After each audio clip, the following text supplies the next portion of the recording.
D-Lo 404 Boxing and More. Shout out to the LDBC. And shout out to my boy Marlo and Trey X over there on the corner, on Marlo's Corner. If you haven't checked them out, hey, go over there and check them out. Sub to them, one of the hottest channels on YouTube.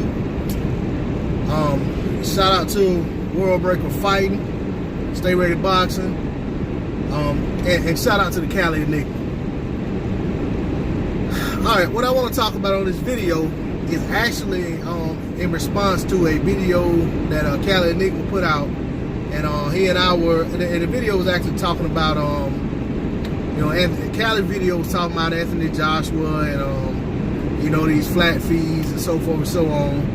And in the comment section, you know what I'm saying, he and I both got to going back and forth with this guy, say he's from the U.S., probably is, that was pretty much trying to, basically just gonna stand his ground no matter what and defend AJ to no end. You know, saying that Deontay Wilder had to turn down numerous offers and refusing, you know, pretty much refusing to fight for Undisputed. He said the U.S. deserves a real heavyweight champion who isn't afraid to go for Undisputed, and it's all kind of just foolhardy malarkey. I mean, just straight nonsense, scuttlebutt, but whatever you want to call it. He also said, you know, that you know, he talks about, he goes into talking about purses and, you know, what AJ earns and so forth and so on. And you know, the thing that really got me was when he would say something about this stuff, and then he say stop pocket watching, you know, so forth so on. You know, when I say something in response. But you know, one thing about it is, he went on to say that no, AJ didn't offer him a flat fee. He offered him a flat fee plus upside plus incentives. And what I told this guy on that video in the comments, and I'm not looking at the comments right now verbatim, but what I told him was something along the lines of, man, an incentive-laden deal is not a percentage offer. And he was like, yeah, he was like, you know, basically saying that, you know, he gonna give him a percentage. He got incentives in it. Well, like I told him, and I'm saying this to anyone who thinks that an incentive-laden deal is the same as a percentage deal, is not. Okay. What I'll say to that is, when you have a deal that have incentives, and those incentives may be some kind of accelerators in terms of accelerates your pay or your compensation if you meet certain precursors or prerequisites. So, and I'm not saying this is what the offer is. So I'm gonna say this. I'm going on record to say this. I don't think there is an offer. I think AJ just said they pay twice Wilder's purse without even knowing what Wilder's highest purse is, which he said twice the highest purse. He doesn't know what Wilder's highest purse is. He doesn't know that they could pay Wilder twice his highest purse and still make money, make the kind of money they want to make in the UK for this fight. So it's not even really a realistic offer. I mean, not that I believe everything Eddie Hearn says, but at least I would feel a little bit better if Eddie Hearn comes out and says we made Wilder an offer twice his highest purse. But that said, if that offer isn't with some kind of percentage on the back end included in it, then we're still right back to where we were to start with them offering flat fee offers, regardless of what the fee is. Because it's already been stated that a fight of this magnitude is not the kind of fight that's going to get made with one side offering the other side a flat fee. But a man in the comment section says, hey, he offered him, he's going to give him incentives. Well, this is what an incentive could be. All right, Wilder, we're going to give you $28 million flat. If the fight sells 100,000 seats, if we sell 100,000 seats at Wembley, you get an additional $500,000. I also said, you know, that, hey, it could say, well, if Wilder wins via knockout, he gets an extra $1 million or $5 million or whatever, you know, whatever I said, I don't remember, but I think you guys get my point. It can also say if the fight goes to distance and say Wilder wins at least four rounds on every scorecard, or if he wins on the score, whatever, that there's also some added monetary compensation for that. You know, it could also say that if we sell X amount of US pay-per-views for the fight, you get an additional $1 million. You see where I'm going with this? All these, when he says incentives, that's the way I interpret incentives. That's like working your job and you're a salesperson and they say, hey, we see that every week you're averaging 5 sales on these flat screen TVs. But if you could get 10 sales in any given week, we'll give you a bonus of $250. Then that motivates you to get out there and try harder at getting that particular TV sold and to get that extra $250 in your paycheck for the week. But that's a difference between incentives and a percentage. A percentage that means you get a share of the overall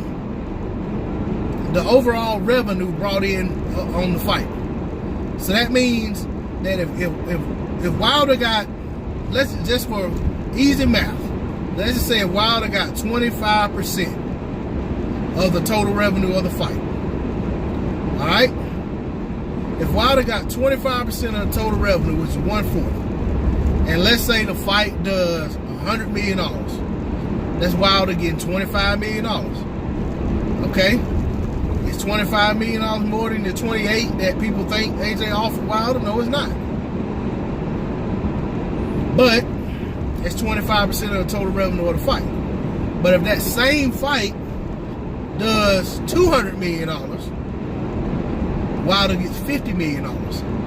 And he's done the same thing that he would have done in a $100 million fight. But because the fight did better, his purse is better.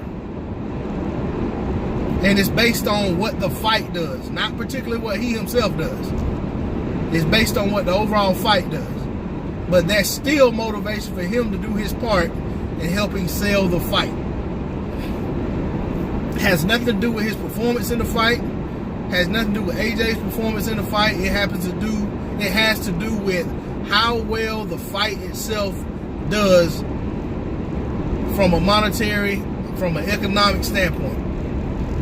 How much revenue does the fight bring in, and what his percentage is. And don't get me wrong, I'm not saying that I think Wilder only deserves 25% of the total revenue of the fight. I'm not saying that.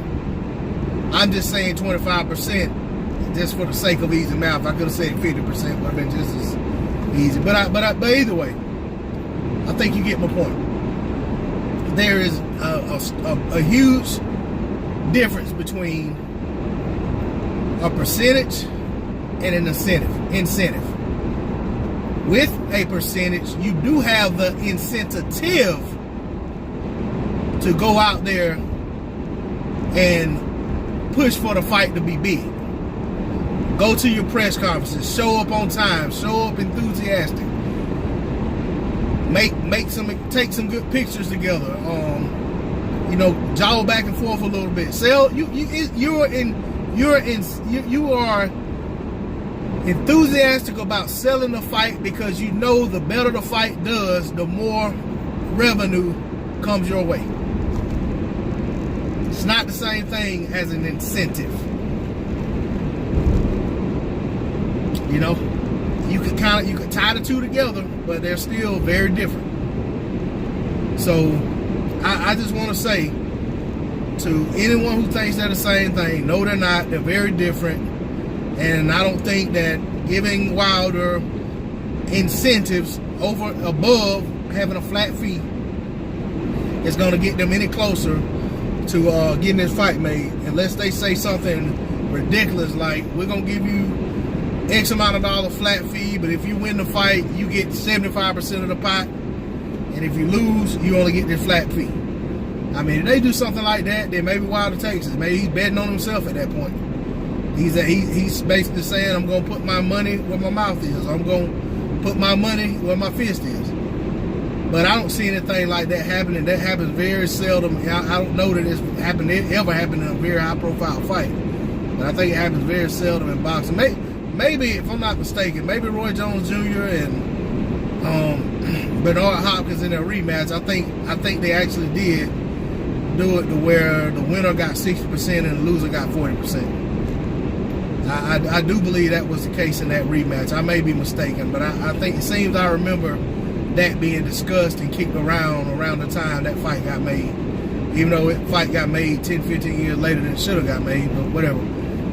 But that's the only case I can think of where there was some type of added incentive for a guy actually, you know what I'm saying, on a high-profile fight with two high-profile fighters, one actually winning a fight and actually getting something, you know, other than getting a belt, to actually win the fight. There was an added incentive there. And even in that case, they still had percentage tied to the incentive. It still was basically a 50-50 fight, but the winner got 60-40. You know what I'm saying? And, you know, going into it, it was 50-50, but you lose, you're getting 40. You win, you're getting 60. If it's a draw, you probably got 50-50. But that's all I'm going to say on it. I was on the road driving and thought I'd go ahead and make this video. Shout out to the LDBC. Hey, if you haven't subscribed to my channel, I ask that you please subscribe. I'm trying to grow this channel. Anyone who's here listening, I appreciate your support. To my subscribers, I really appreciate your support. You continue to come to the channel, continue to be active in the comment section, hit that like button. I just want to say I'm very grateful for that, and I'm going to keep doing what I can to keep putting out content. Once again, it's much appreciated. It's D-Lo 404. I'm out. Peace.